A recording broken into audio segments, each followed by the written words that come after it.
How did humanity come to accept rectangular pieces of pulped trees as something to spend 8 to 10 hours a day working for?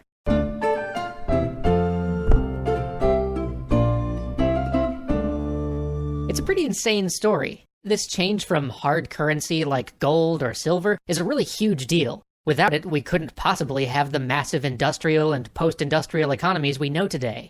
This change revolutionized how we do business, and forever altered how governments were financed. Learning about this massive sea change in how we, as a species, thought about money can help us reflect on our current historical shift from seeing paper as money to seeing bits, seeing digital ones and zeros as money. But before we can get to the exciting story of people trying to convince other people that paper was worth something, to understand why this is such a huge deal, we have to discuss a bit about how we thought about money before paper. If we go way back to the beginning of society, we find trade. Before early humans even really settled down, there's evidence that when we met, we exchanged things we had made or things we'd found. But as soon as humans started to cultivate the earth and form societies, we started to specialize, and that meant that we not only loved to trade, we had to. Now, often when we think of trade, we think of long-distance trade. We think of caravans loaded with exotic goods. But for our story, we have to talk about local trade. Because here's where we run into the problem of coincidence of wants. Or rather, we run into it everywhere, but if we fail to solve this problem at the local level, society breaks down, and we can't have the specialized trades we need to run anything beyond the smallest gathering of people. So, what is a coincidence of wants? It's the basis on which trade can exist. Let's say that I make shirts, and you grow food. Well, if you want a shirt and I want food, awesome, we can trade. But if I don't want your stupid food, or if you're all full up on shirts, well, we can't trade, can we? And that starts becoming a real problem for society if I want food but you don't want my shirts. Maybe I can find somebody with some third good that you do want, but that means that a lot of time is consumed by trading, and if I can't find some other good you want to trade for, well, there's gonna be trouble. And this problem runs even deeper than we sometimes think about when you consider the lack of refrigeration and transportation. Imagine I'm a fisherman and you're a farmer, and let's say that we want to trade. Well, there's this problem. Your harvest only comes in once a year. I can't trade you for a harvest you don't have yet, and all of those extra fish I caught today are going to be pretty rotten by the time your harvest comes in. And while this may seem like a very specific example, trade for food was probably the most prevalent trade of the ancient world. So we need to find a third good that we both want that we can trade for. But wouldn't it be convenient if there was some universal third good which everybody wanted and would trade for, so we didn't have to do some long chain of bartering every time we wanted something? Enter money. All money is a third good that doesn't spoil and that we all agree has value, thus becoming a unit of exchange, an intermediary good by which all other goods can be traded. And while we often think of coins made of precious metals for this purpose, the truth is, so long as it's durable enough and hard enough to procure, anything can serve as money. Tangent time! Turns out we have used a lot of weird stuff as money over our history. For example, cattle have often served as money. I mean, they're fairly durable, they last for years, they're practical, and they're reasonably scarce. When Europeans arrived in the Americas, alcohol often served as currency. You could literally drink your paycheck.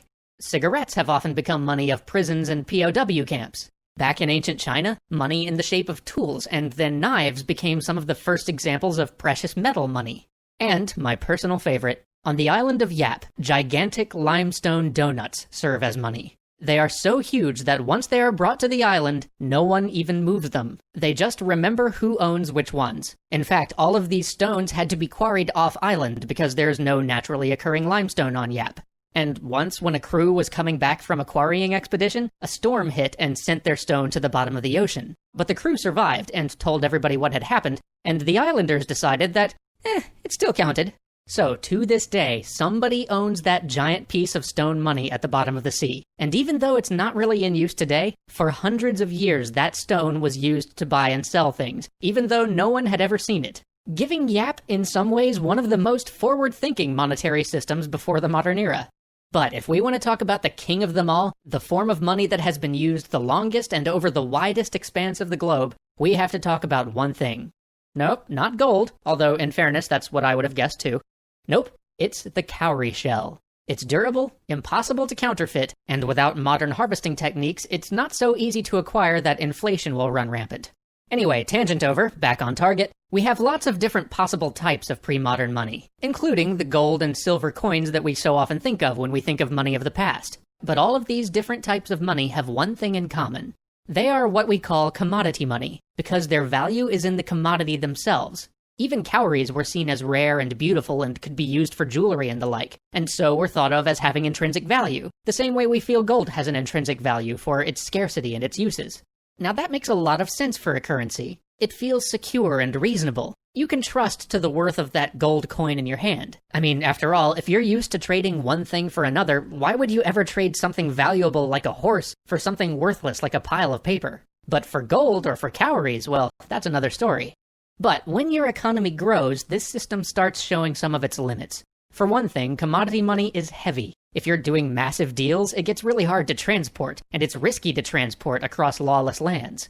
Commodity money is also often subject to debasing, where somebody, usually the person who should be responsible for making sure the currency maintains its value, waters down the whiskey, or takes a gold coin, melts it down, and reforges it with a bit less gold in it, and passes it off as worth the same amount. But more than anything, when you get to gigantic economies, the very scarcity that makes commodity money seem to have value becomes your enemy. Like, let's take gold and silver. What happens when your economy grows to the point where you just can't get enough of it?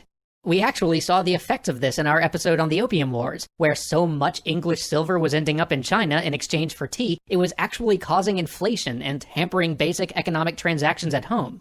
And this really comes into effect when we get to more modern government finance and the financing of war. What happens to a nation when it has to make a sudden drastic uptick in its spending but can't get enough specie to cover its cost, even from those who are willing to lend?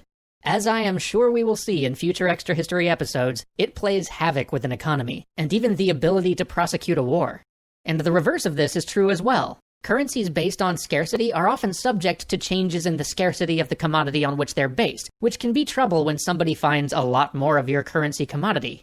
When Spain started to import massive amounts of silver and gold from the Americas, all the precious metal-based currency in Europe started to suffer from inflation. After all those gold coins weren't worth nearly as much since somebody had just dumped a huge new pile of gold on European shores. And as a government, or even a financial sector, when someone digging up a new pile of minerals means that you can't control your own fiscal policy, that's bad news.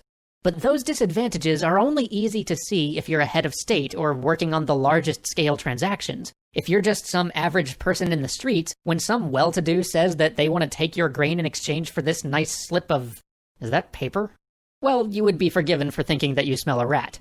Join us next time as we finally delve into the origins of paper money, and start to address this problem of people fearing to give up their outdated gold. 'Tis the gift to be simple, 'tis the gift to be free, 'tis the gift to come down to